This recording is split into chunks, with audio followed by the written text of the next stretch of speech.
Hello good morning students. आज अभी हम लोग कॉम्बिनेशन ऑफ कैपेसिटर्स में कुछ एकदम शानदार प्रॉब्लम्स लेकर आए हैं which are based on symmetry. Symmetry पर बेस्ड प्रॉब्लम्स अभी हम लोग लेकर आए हैं। सिमेट्री में अगर अभी हम लोग देखें तो ये सारे प्रॉब्लम्स देखने में बहुत टफ हैं, लेकिन इनके कुछ बेसिक कॉन्सेप्ट्स हैं। वो बेसिक कॉन्सेप्ट्स अगर आप एक बार समझ लेंगे तो आपको प्रॉब्लम्स को करने में दिक्कत नहीं जाएगी, है ना। तो सबसे पहले अभी हम लोग जो क्वेश्चन ले रहे हैं, question number 1, we have not numbered these questions. Question number 1 सबसे पहले इसको सॉल्व कर रहे हैं। अब इस क्वेश्चन में अगर आप देखें तो इसमें एक सिमेट्री एग्जिस्ट कर रही है। सिमेट्री का मतलब क्या है कि अगर आप इस ए बी लाइन को देखें तो जैसा फिगर इसमें ऊपर है वैसी डायग्राम इसमें नीचे भी है। और आपको प्रॉब्लम में यहां पर करना क्या है, you have to find out the equivalent capacitance in all these diagrams. सारे डायग्राम्स में इक्विवेलेंट कैपेसिटेंस कैलकुलेट करना है। तो सिमेट्री अभी हम लोग देखें, जिन दो पॉइंट्स के बीच में, अच्छे से सुनना, जिन दो पॉइंट्स के बीच में आपको कैपेसिटेंस निकालना है उसको ज्वाइन करने वाली लाइन के अबाउट अगर डायग्राम सिमेट्रिक है, मतलब ए और बी पॉइंट के बीच में आपको कैपेसिटेंस निकालना है, तो ए और बी के ऊपर जैसा, ए बी के ऊपर जैसा अगर डायग्राम है वैसे ही अगर नीचे है तो अब हम लोग इसमें करने का तरीका अलग रहेगा। इस वाले प्रॉब्लम को देखो, इस वाले प्रॉब्लम में ये वाली सिमेट्री एग्जिस्ट नहीं कर रही। सी ए बी निकालना है, ए बी ये जो लाइन है इसके ऊपर जैसा डायग्राम है वैसा नीचे है ही नहीं, तो इसमें ये वाली सिमेट्री एग्जिस्ट नहीं कर रही। तो हम लोग जिस सिमेट्री की बात कर रहे हैं सबसे पहला type, symmetric about A B.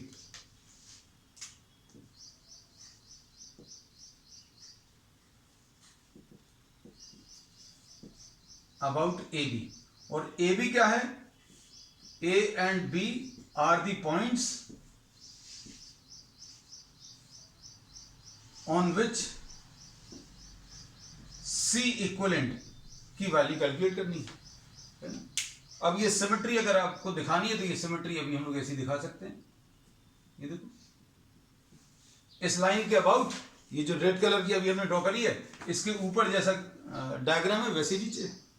अब ऐसा कुछ अगर सिमेट्री एग्जिस्ट कर रही है तो इसका एक सिंपल सा कॉन्सेप्ट है क्या, कि all the points which are perpendicular to A B और ऑल दी जंक्शंस और all the nodes which are perpendicular to A B will be at the same potential. उनका पोटेंशियल कैसा होगा, सेम होगा। मतलब क्या है, आप देखो ए बी के परपेंडिकुलर, ये जो ए बी लाइन है इसके परपेंडिकुलर, सपोज अभी हम लोगों ने इसको नाम 1 दे दिया और इसको नाम 2 दे दिया, इसको अभी हम लोगों ने 3 नाम दे दिया, इसको 4 दे दिया और इसको 5 दे दिया, इसको अभी हम लोगों ने 6 और इसको 7। अब ये जो कॉन्सेप्ट अभी हम लोगों ने सीखा, ये कॉन्सेप्ट क्या है कि जिस लाइन के अलोंग आप कैपेसिटेंस निकालने वाले हैं, ए और बी ये दो पॉइंट्स हैं जिनके अलोंग आपको कैपेसिटेंस निकालना है, इसके अबाउट अगर सिमेट्री है, इसके ऊपर जैसा डायग्राम है वैसे ही अगर नीचे है, तो इसके परपेंडिकुलर जो लाइंस रहेंगी, ये वाली लाइन, इस पर जो पॉइंट्स लाई करेंगे उनके पोटेंशियल सेम होंगे। इसका मतलब क्या है, इसका मतलब ये है कि V1 जो है V2 के बराबर होगा, V1 V2 के बराबर होगा, और V3 V4 के बराबर होगा, और ये V5 के बराबर होगा। V3 equal V4 equal V5, और V6 और V7 बराबर होंगे। अभी तक हम लोगों ने क्या पढ़ा था कि अगर दो पॉइंट्स कनेक्टेड हैं तो उनके पोटेंशियल सेम होते हैं। अब हम लोगों को पहली बार क्या पता चला, पोटेंशियल सेम है, मतलब क्या करेंगे, इन पॉइंट्स को भी हम लोग कनेक्ट कर देंगे। भाई जिनके पोटेंशियल सेम है, इन दोनों पॉइंट्स के पोटेंशियल सेम है, मतलब ये दोनों पॉइंट एक ही हैं। अगर 1 और 2 इनके पोटेंशियल अगर सेम हैं, जिन पॉइंट्स के पोटेंशियल सेम है आप उनको कनेक्ट कर सकते हैं। अब आप देखना कैसे कनेक्ट करते हैं, ध्यान से देखना।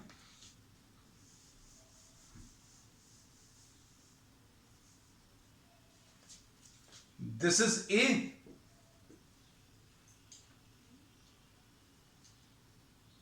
इसको अभी हम लोग ए पॉइंट नाम दे दे रहे हैं।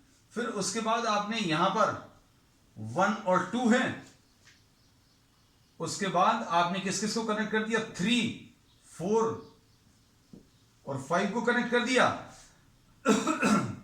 उसके बाद आपने किसको कनेक्ट कर दिया? 6 और 7 को कनेक्ट कर दिया। उसके बाद ये पॉइंट बी है। डायग्राम देखो, ए और 1 के बीच में, ए और 1 के बीच में, ए और 1 के बीच में एक सी लगा हुआ है। फिंगर का मूवमेंट देखते जाना, ए और 1 के बीच में ये सी लगा हुआ है, सी कनेक्ट कर दिया। फिर ए और 2 के बीच में, ए और 2 के बीच में ये एक और सी लगा हुआ है, ये लगा दिया। अब इसके बाद इस कैपेसिटेंस को देखो, ये वाले कैपेसिटेंस को, ये वाला कैपेसिटेंस किस किस के बीच में है? अभी हम लोगों ने जो जो बना लिया उनको अलग करते जा रहे हैं। ये तो बना लिया है, ये भी बना लिया। अब इसको देखो, 1 और 3 के बीच में, 1 और 3 के बीच में ये 1 है, ये 3 है। 1 और 3 के बीच में ये बना लिया। अब इसके बाद इसको देखो, 1 और 4 के बीच में ये वाला कैपेसिटेंस, तो 1 और 4 के बीच में ये वाला कैपेसिटेंस ड्रॉ कर लिया।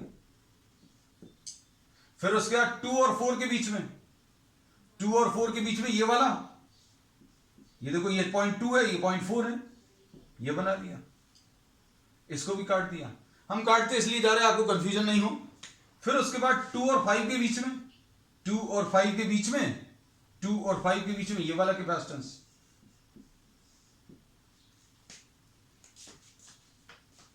ठीक है। तो ये 1 और 2 एक ही जगह पर क्यों बनाए? क्योंकि ये अभी हमने पहले ही लिख दिया था, वो रब कर दिया है कि V1 और V2 बराबर हैं। फिर उसके बाद 3, 4 और 5 एक ही जगह पर इसलिए क्योंकि V3 V4 V5 है और V6 V7 है, इसलिए 6 और 7 को कनेक्ट किया। अब देखो अगला, ये देखो 3 और 6 के बीच में है ये वाला, 3 और 6 के बीच में, तो ये 3 पॉइंट है, ये 6 पॉइंट है, बना लो। 3 और 6 के बीच में ये बना लिया। फिर उसके बाद अगला किस किस के बीच में है? ये वाला 2 और 5 ये कर चुके हैं ना, ये काटा नहीं था अभी हमने 2 और 5। अब इसके बाद देखो ये 4 और 6 के बीच में, 4 और 6। उसके बाद इसको काट दो, ये 4 और 7 के बीच में था, ये 4 और 7 के बीच में एक और सी। फिर उसके बाद ये 5 और 7 के बीच में, तो 5 और ये 0.5 है, ये 0.7 है, इसके बीच में एक और, इसको भी काट दें। अब क्या है? ये वाला कैपेसिटेंस 6 और B के बीच में है, 6 और B के बीच में। ये वाला कैपेसिटेंस ये 7 और B के बीच में, तो लो 7 और B। तो ये इतना कॉम्प्लिकेटेड डायग्राम जो है अब एक सिंपल डायग्राम में कन्वर्ट हो गया। अब ये दोनों किस टाइप के कॉम्बिनेशन में? पैरेलल में। तो इनका आंसर कितना आ जाएगा बेटा? 2C आ जाएगा, ये A पॉइंट। फिर ये कितना आ जाएगा? 4C, क्योंकि ये चारों पैरेलल में कंबाइंड है। पैरेलल में कैसे करते हैं? C1 C1 plus C2 plus C3 plus C4, ये चारों कंबाइन हो गए। ये चारों कंबाइन होकर ये 4C आ जाएगा। उसके बाद लास्ट में ये 2C, ये पॉइंट B। इतना कॉम्प्लिकेटेड डायग्राम हमने रिड्यूस करके इसमें कन्वर्ट कर दिया। अब ये भी अभी हम लोगों ने कंबाइन करके एक में, ये चारों को कंबाइन करके एक में, ये चारों को कंबाइन करके एक में, और ये दोनों को कंबाइन करके एक में कन्वर्ट कर लिया। अब ये 4 कैपेसिटेंस हैं, सीरीज में हैं, तो इनका C कैसे मिलेगा? 1/C1 plus 1/C2 plus 1/C3 plus 1/C4, ऐसा कुछ आएगा। एलसीएम कितना आएगा बेटा इसका? 4C, ये 2 आएगा प्लस 1 प्लस 1 प्लस 2, तो कितना आ जाएगा ये बेटा? ऊपर आ जाएगा 6/4C, यानी C इक्विवेलेंट की वैल्यू 4C/6। ऐसे ही आ रहा है, मतलब ये कितना आ जाएगा? 2C/3।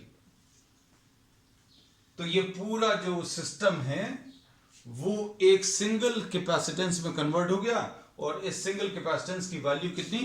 2C/3 है, ठीक है। सिंपल है। इसको अभी और एक और सिंपल तरीके से अभी हम लोग करने वाले हैं, अगर टाइम मिलता है, नहीं तो आप कॉन्सेप्ट सीख जाएंगे तो आप खुद भी इसमें इसको कर पाएंगे। ठीक है, अब इसके बाद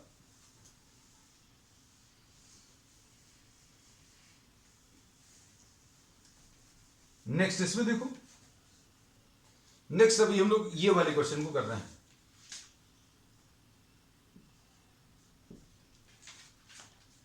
इसमें देखो बेटा, इसमें क्या कह सकते हैं कि ये ए और बी के बीच में कैपेसिटेंस कैलकुलेट करना था।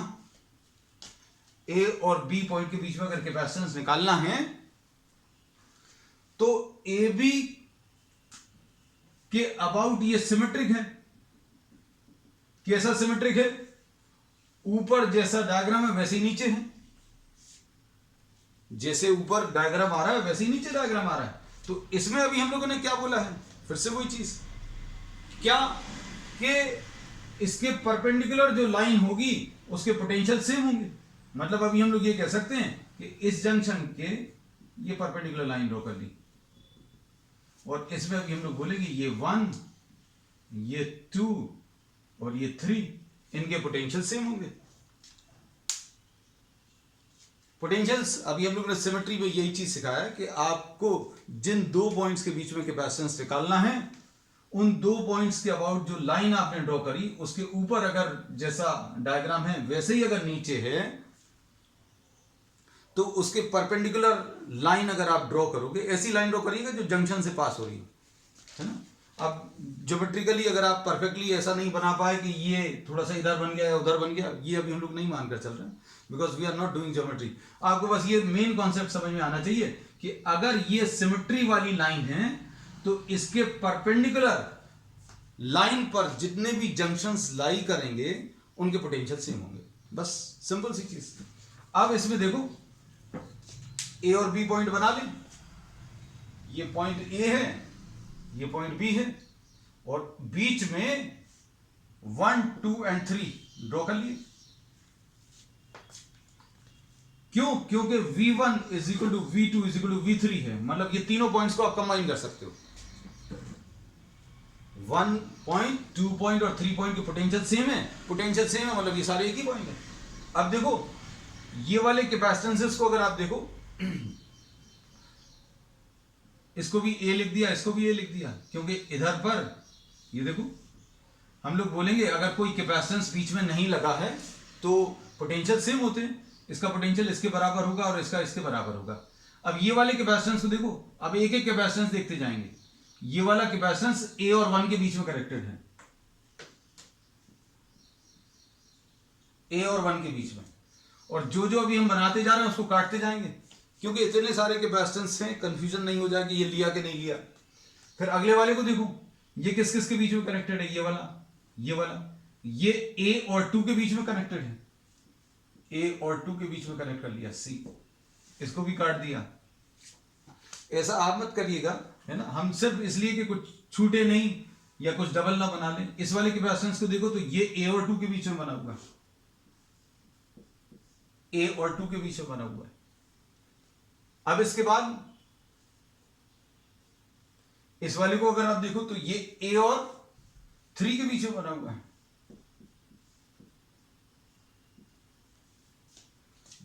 इसको भी काट दें। अब इस वाले कैपेसिटेंस को देखो, ये वाला सी, ये 1 और बी के बीच में बना है, 1 और बी के बीच में, 1 और बी के बीच में, ये लो बी यहां पर भी लिख दिए, इसको काट दिया। फिर ये वाला कैपेसिटेंस 2 और बी के बीच में बना है,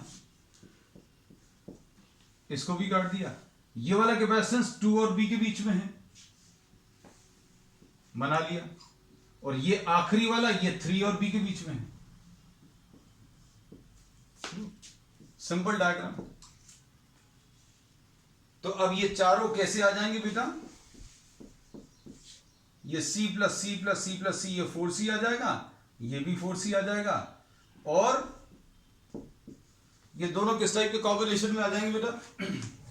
1/c equivalent will be equal to 1/4c plus 1/4c। 4c इसका एलसीएम आएगा, 1 + 1 यानी 2/4c, यानी c इक्विवेलेंट की वैल्यू 4c/2 आएगी यानी 2c। तो इसका आंसर 2c आ गया। ठीक, चलो अब इसके बाद नेक्स्ट प्रॉब्लम।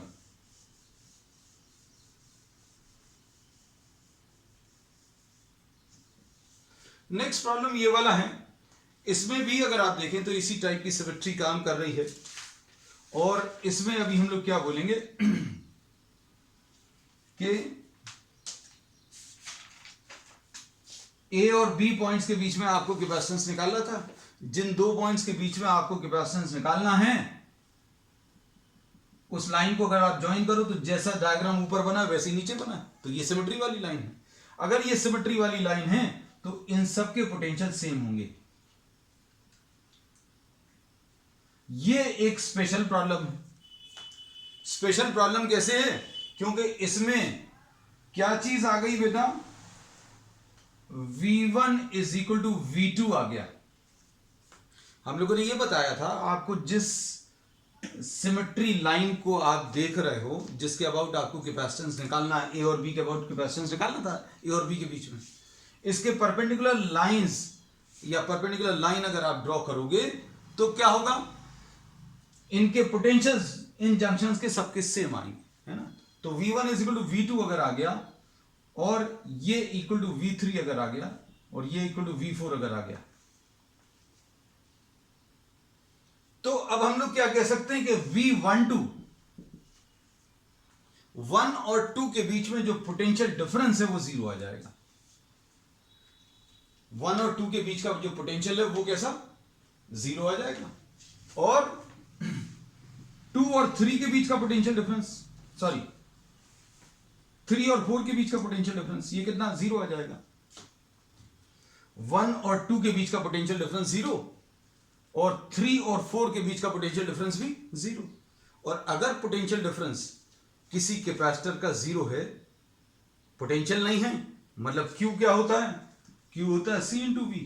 तो ये Q तभी आता है जब पोटेंशियल डिफरेंस आता है, तो मतलब Q की वैल्यू 0 आ जाएगी। अब Q भी 0 है, V भी 0 है, मतलब ये वाला जो कैपेसिटर है ये काम का नहीं है, आप इसको हटा सकते हैं। ठीक है, तो अभी हम नया डायग्राम नहीं ड्रॉ कर रहे, हमने क्या किया, इसको हटा दिया। अब इसको अगर हटा दिया तो इसके बाद अब आप कर सकते हो।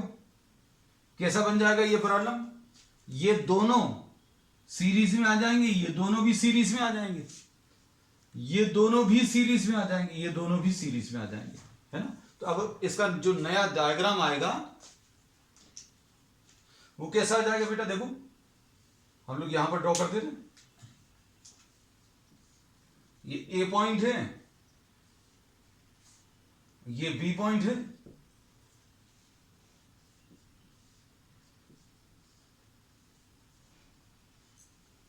ये सी और ये सी, फिर उसके बाद ये एक सी यहां पर लगा हुआ है, उसके बाद 2, ऐसा कुछ है। फिर उसके बाद नीचे यहां पर ये 2 लगे हुए हैं, ये 2 बना लिए। उसके बाद लास्ट में सबसे नीचे वाले, अभी हमने फिर से इसलिए ड्रॉ कर दिया क्योंकि आपको वहां पर कंफ्यूजन हो सकता था। ठीक है, परफेक्टली ओके। ये देखो ये 2 बना लिए पहले, उसके बाद ये एक बनाया, ये एक बनाया, फिर ये 2 और ये 2, ये 2 और ये 2, और फिर ये दोनों कंबाइन होकर यहां पर एक लगा हुआ है, ये एक लगा हुआ है, फिर नीचे वाले 2। कोई दिक्कत तो नहीं है कहीं पर। अब इसको आप सॉल्व कर सकते हैं। ये सॉल्व करने का तरीका,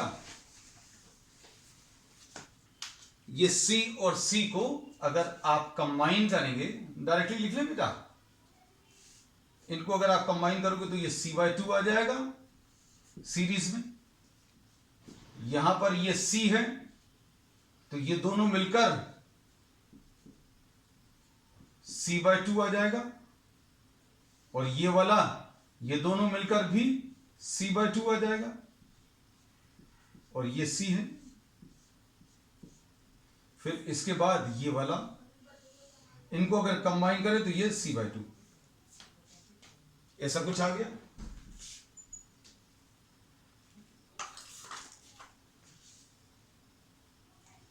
अब इसके बाद ये दोनों को अगर आप कंबाइन करें, ये दोनों को, ये पैरेलल में कंबाइंड है,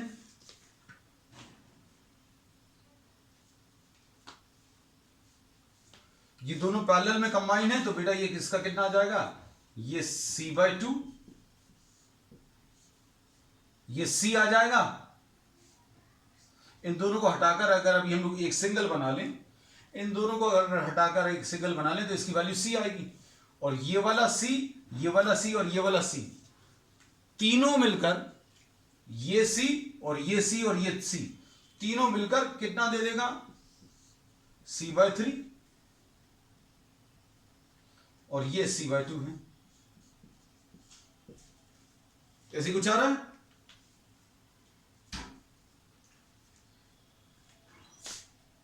ऐसा ही कुछ मिल रहा है कि नहीं? अब इसके बाद ये तीन जो है पैरेलल में कंबाइन करने हैं। पैरेलल में अगर आप कंबाइन करेंगे तो कितना मिलेगा बेटा, ये डायरेक्टली वैल्यूज को आप ऐड कर सकते हो। c will be equal to c/2 plus c/3 plus c/2, और ये कितना आ जाएगा, इसका एलसीएम 6, ये c/2 और c/2 मिलकर c आ जाएगा, और c प्लस c/3 यानी 4c/3 आ जाएगा। ठीक है, तो अब ये प्रॉब्लम भी खत्म हो गया। अब देखो, अब सिमेट्री का जो टाइप है वो चेंज हो रहा है ना। अब हम लोग इसको डिस्कस कर ले रहे हैं।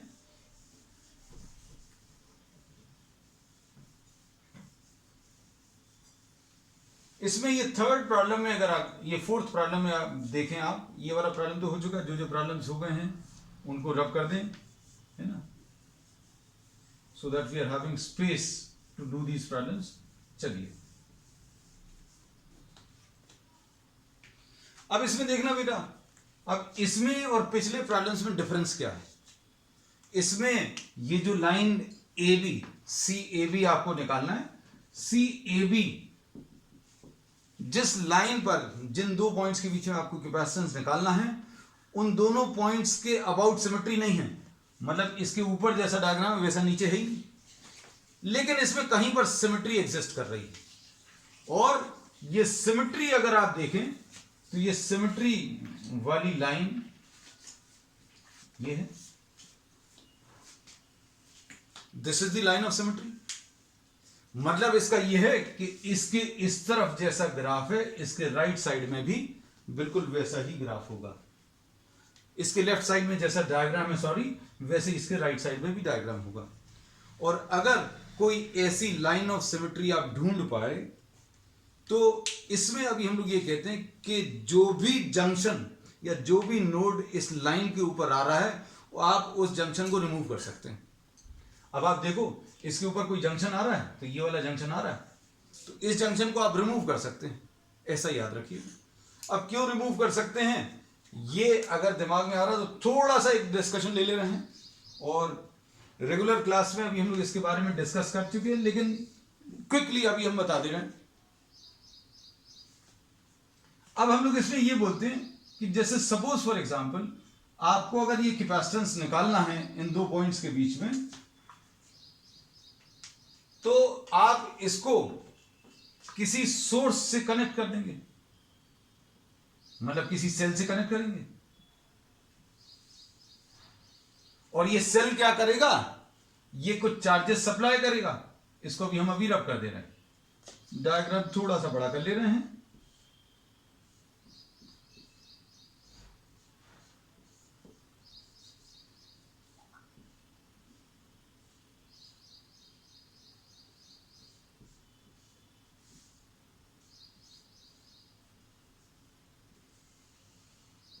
ये देखना अच्छे से,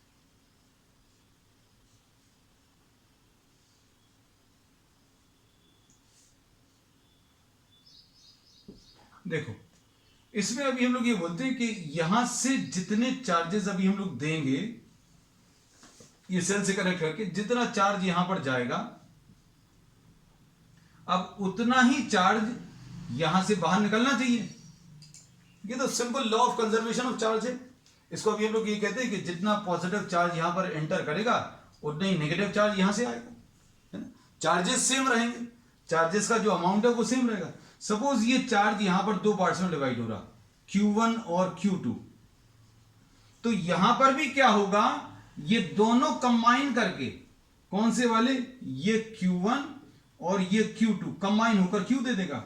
अगर ये Q दो पार्ट्स में ब्रेक हो रहा तो यहां पर Q1 और Q2 कंबाइन होकर Q में कन्वर्ट होगा। कोई दिक्कत तो नहीं है इसमें। अब देखो ये Q1 चार्ज जो है, यहां पर ये Q1 चार्ज दो पार्ट्स में डिवाइड हो रहा है। मान लीजिए ये Q डैश है और ये Q डबल डैश है।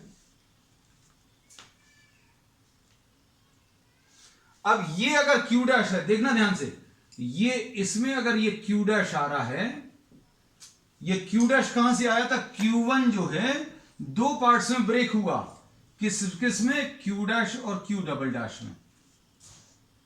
तो अब हम लोग सिमेट्री के कारण बोलेंगे,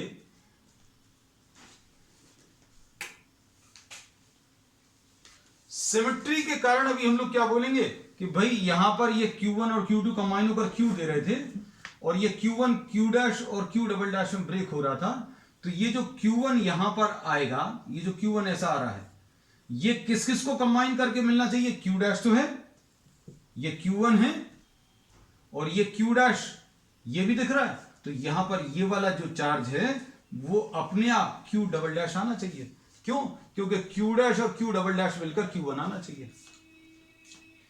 और अगर इसमें भी Q डबल डैश है, इसमें भी Q डबल डैश है, तो ऐसा लग रहा है जैसे चार्ज यहां पर डायरेक्टली पास हो गया। और इसमें ये Q2 था तो इसमें भी ये Q2 ही दिख रहा है। तो ये इसका रीजन बहुत डिटेल में अभी हम लोगों ने थ्योरी क्लास में डिस्कस किया है। तो अब इसको अभी हम लोग सिंपल तरीके से क्या बोल सकते हैं, बहुत सिंपल तरीके से, ये सब की भी जरूरत नहीं है। मान लीजिए आपने थ्योरी क्लास नहीं देखी है, नो प्रॉब्लम एट ऑल। आप क्या करें, आप ये लाइन ऑफ सिमेट्री, ये वाली नहीं है, ये वाली है।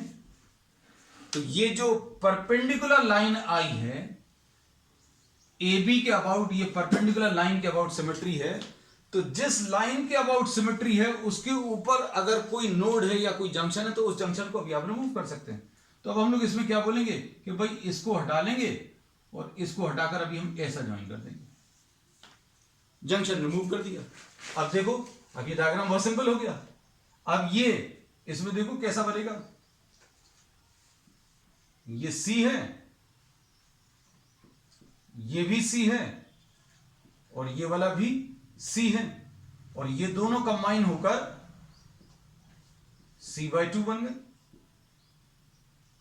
और ये दोनों C और C कंबाइन होकर क्या, C/2 बन गए। कोई दिक्कत तो नहीं है इसमें। देखो अब कॉम्बिनेशंस देखो क्या आ जाएंगे।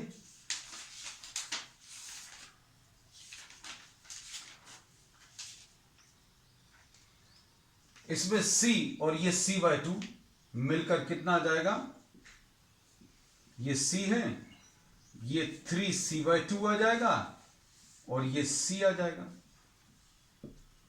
और यहां पर ये C/2 आएगा। ठीक, अब इसको अगर कंबाइन करें, व्हाट डू वी गेट, हम लोगों को 1/C equivalent will be equal to 1/C plus 2/3C plus 1/C, ऐसा कुछ आएगा। इसका LCM 3C कितना हो रहा है, सिंप्लीफाई करने पर ये 3 आएगा, ये 2 आएगा और ये 3 आ जाएगा, ऐसे ही कुछ आएगा। तो ये कितना आ जाएगा, 3 and 3 6 and 2 8, 8/3C आ गया। तो इनको कंबाइन करने पर ये कितना मिल गया है बेटा, 3C/8, और ये 3C/8 आया, नीचे वाला ये C/2 है। अब ये प्रॉब्लम जरा सा बचा, इन दोनों को अगर आप कंबाइन करेंगे तो इन दोनों को कंबाइन करने पर क्या वैल्यूज आ जाएंगी बेटा, C will be equal to C/2 plus 3C/8, क्योंकि पैरेलल में है। 8 आ गया, 4C, 7C/8 आ जाएगा। ठीक, अब लास्ट का एक प्रॉब्लम बचता है इसमें आपको हिंट देकर भर छोड़ देंगे। कैसा? इसमें अगर आप देखो तो कैसी है, इसमें ये सिमेट्री वाली लाइन आ गई। ये सिमेट्री वाली लाइन अगर है तो इसमें ये नोड को भी आप अलग कर सकते हो। ये नोड को अगर आपने अलग कर दिया, हमने बोला इसके अबाउट ए और बी, इसके अबाउट सिमेट्री तो थी नहीं, क्योंकि इसके ऊपर जैसा डायग्राम है वैसा नीचे नहीं है, लेकिन इस लाइन के अबाउट सिमेट्री थी। इस लाइन के अबाउट सिमेट्री मतलब राइट साइड में जैसा डायग्राम है वैसे ही लेफ्ट साइड पर। तो इसके ऊपर कोई भी जो भी नोड्स आ रहे हैं उनको आप अलग कर सकते हैं। तो ये नोड को अभी हम लोगों ने अलग कर दिया यहां से, और अगर इसको अलग कर दिया तो ये वाला कैपेसिटेंस काम का नहीं बचेगा। क्यों? क्योंकि ये किसी और पॉइंट से कनेक्टेड नहीं है, तो आप इसको कंप्लीटली हटा सकते हैं। अब क्या आ जाएगा, सिंप्लीफाई कर सकते हैं।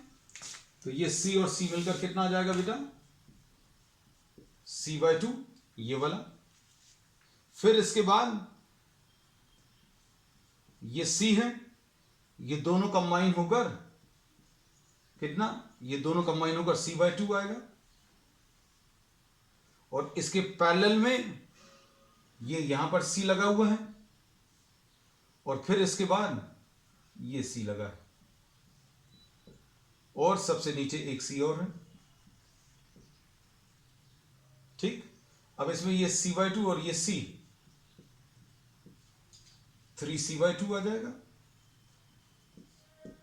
और ये C आएगा, और ये C/2, और नीचे वाला ये C। ठीक, अब आप क्या करेंगे, इन तीनों को सीरीज में कंबाइन कर सकते हैं। जो इसका रिजल्ट आएगा ये वाला और ये वाला और ये वाला पैरेलल में रहेंगे। ठीक है, चलिए, दैट्स ऑल फॉर टुडे।